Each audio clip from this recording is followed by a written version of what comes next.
अगर आप भी चाहते हैं बिट्टू मलंगिया इंटरटेनमेंट का ऑडियो वीडियो सबसे पहले आप तक पहुंचे, तो लाल बटन को दबाकर चैनल को सब्सक्राइब करें और बेल आइकन दबाना ना भूलें।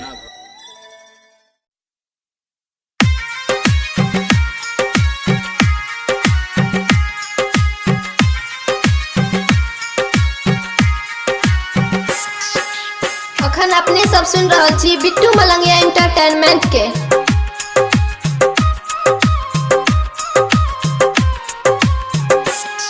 यो बाबा फेरो अब तू एक बेर मिथिला धामियो, अहि गरीबक दामियो ना।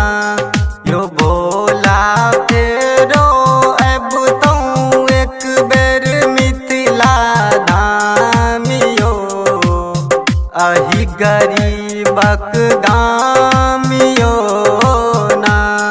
यो दानी फेरो अब तू एक बेर मिथिला धामियो, अहि गरीबक दामियो ना। DJ Bittu Malangiya, DJ Bittu Malangiya, DJ Bittu Malangiya, Madhubani Madhubani Madhubani.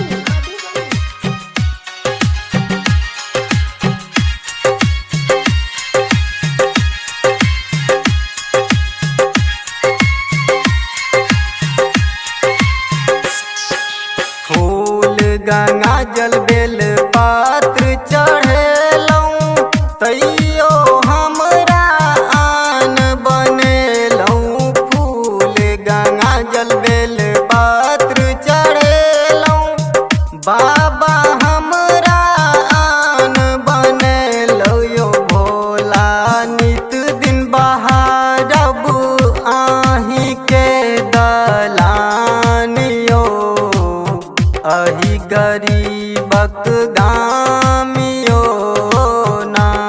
यो भोला फेरो अब तू एक बेर मिथिला धामियो, अहि गरीबक दामियो ना।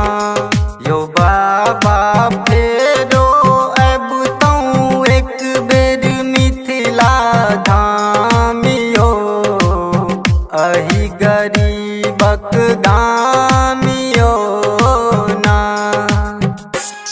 DJ Bittu Malangiya, DJ Bittu Malangiya, DJ Bittu Malangiya, Madhubani Madhubani Madhubani.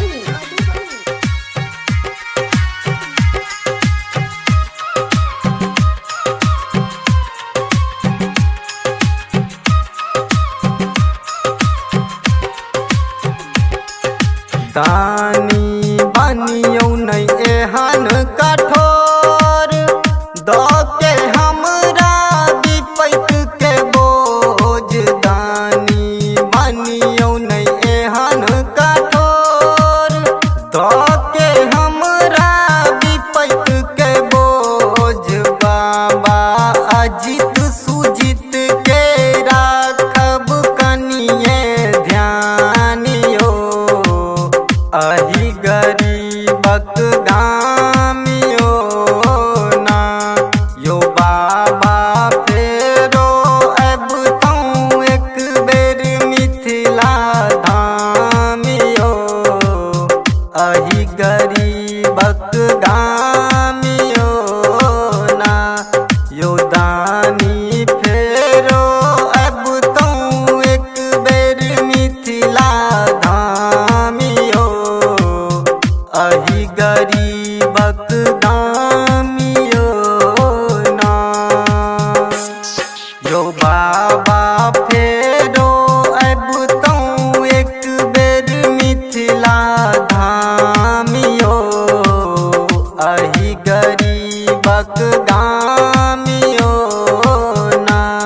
यो बाबा फेरो अब तू एक बेर मिथिला धामियो, अहि गरीबक दामियो ना। यो भोला फेरो अब तू एक बेर मिथिला धामियो, अहि गरीबक गाम